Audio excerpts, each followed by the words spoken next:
let's look at an email query now. MH Babu says that he paid an advance to purchase an apartment worth 45 lakh rupees, which is the registration value of the house.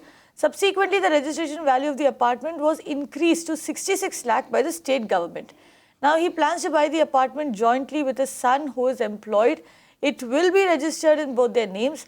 Now, since the apartment is being purchased by two individuals, what is the TDS amount that needs to be paid at the time of registration by each of them?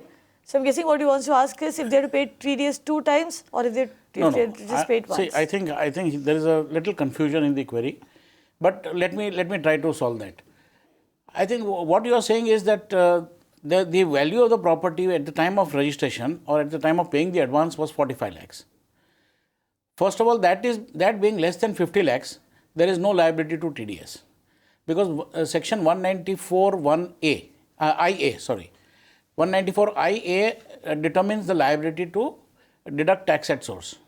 So, if the value of the property is less than 50 lakhs, you are not required to deduct tax at source at all. So, if you have paid less than 45 lakhs, less than 50 lakhs, there is no liability to deduct tax. That is one thing. Irrespective of the fact that whether the state government has later taken or increased the value or not, what you are concerned is with the amount of consideration that you are paying. And if at any point of time the total value of the property exceeds 50 lakhs, you are supposed to pay, deduct TDS and deposit with the government. So, it is not the installment that you have to see, you have to see the value of the entire property. It is not only this time's installment or the advance that you are, or the booking amount that you have to see the total value of the property. If the value exceeds 50 lakhs, TDS is applicable and it is applicable on every transaction. So, every time you make a payment, you have to deduct tax. If it is jointly acquired and if both of you are paying part amount, then both of you have to deduct. So, the law is very simple on that and it is very clear, there is no ambiguity. So, here if I go through this question again, my understanding is that the registration value was then increased to 66 lakh rupees, which means the final registration value of this property is 66 lakh, which means they are liable to pay TDS on this, and both he and his son will have to pay TDS. No. Kavita, only the registration value has gone up, but that doesn't mean the consideration has gone up. He is saying that in the first sentence, he said that he has bought it for 45 lakhs.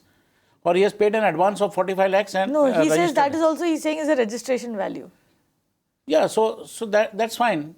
So, essentially you need to know what is the final cost of the house. Exactly. The cost of the home as put down in the agreement, the builder-buyer agreement if you're buying it from the developer, or the sale deed, the agreement that you're signing if you're buying it as a resale property. The price that is mentioned is the cost of the property, and if that is over 50 lakh rupees, then you will have to pay TDS, and you'll have to pay TDS on every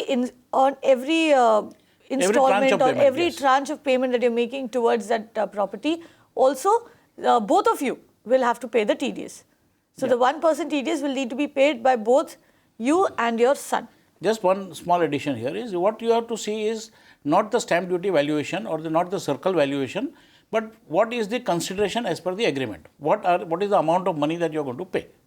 If that exceeds 50 lakhs, you pay, you deduct TDS. If that doesn't, then you no need to deduct, irrespective of what is the circle valuation. Right, irrespective of circle valuation, you pay TDS on the price that you paid for the home. That's right. You can watch live TV on our website mpnow.in. Find us on Facebook at facebook.com/magicbricksnow. And don't forget to click the like button. You can also follow us on Twitter at magicbricksnow. To stay updated with all our programming, hit the subscribe button on our YouTube channel by logging on to youtube.com/magicbricksnow.